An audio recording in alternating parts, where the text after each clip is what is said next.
Assalamualaikum warahmatullahi wabarakatuh.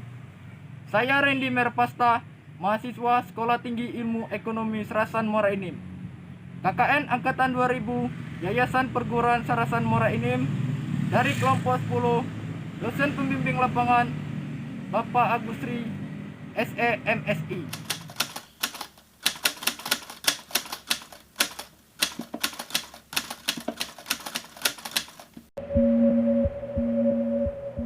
Bagaimana virus corona menyerang tubuh kita? Mungkin itu jadi pertanyaan kita semua. Kita udah tahu gimana virus corona udah menginfeksi 1 juta orang di seluruh dunia sampai saat ini. Tapi yang mungkin belum banyak kita tahu, sebenarnya gimana sih virus ini nyerang tubuh kita? Mengapa infeksi virus ini bisa mematikan? Semua dimulai dari sini. Ketika virus corona masuk ke tubuh kita lewat percikan batuk atau bersin orang yang positif, baik secara langsung atau waktu kita nyentuh benda yang udah terkena percikannya dan gak cuci tangan setelahnya. Kalau udah gitu, si virus masuk lewat saluran pernapasan dan bergerak terus menuju sasaran utamanya, paru-paru. Disinilah virus yang punya 3 bagian utama ini mulai bekerja. Pertama-tama, paku protein corona ini akan nempel di paru-paru dan organ-organ lain yang selnya kaya akan protein ini, protein ACE2. Kalau tubuh kita ibarat rumah dan virus corona itu perampok, ACE2 itu ibarat gagang pintu rumah kita. Begitu udah nempel, perlahan tapi pasti virus ini akan ngedorong masuk ke dalam sel kita. Dan begitu berhasil masuk, barulah aksi sebenarnya dimulai. Di fase ini, tubuh virus corona akan membuka dan sang hacker pun terbebas. Dia akan ngehack inti sel sehat untuk nipu sistem imun tubuh kita biar nggak nyerang virusnya.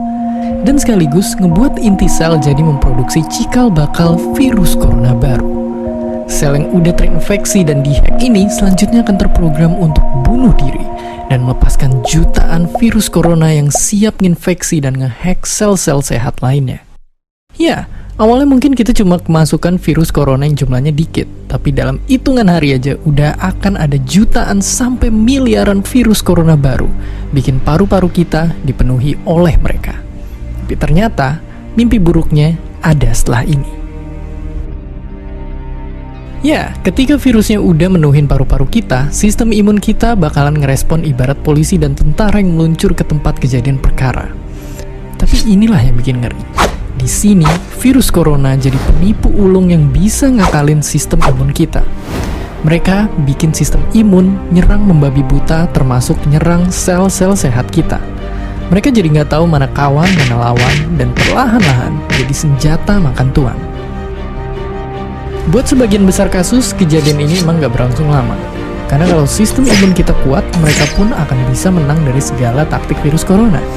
Tapi terkadang tubuh kita sedang lemah, dan kalau udah gitu efeknya bisa parah. Kita bisa kena radang paru-paru akibat sel sehat di sini yang udah nggak bisa nahan bakteri pneumonia. Malahan buat kasus yang kritis, bakteri ini nggak berhenti di sana. Mereka bisa masuk ke aliran darah dan akhirnya nyerang seluruh tubuh. Kalau udah begini, bernapas saja bakalan susah banget, dan hidup kita ada di tahapan yang sangat kritis.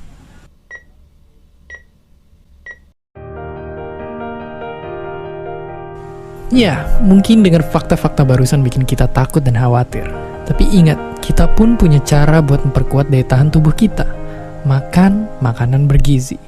Ya, bukan lagi sekedar 4 sehat 5 sempurna, tapi ikutilah pedoman gizi seimbang yang bisa ningkatin imun tubuh kita. Virus corona bisa parah kalau kita emang sakit. Tapi kalau tubuh kita sehat, kita punya harapan untuk bertahan.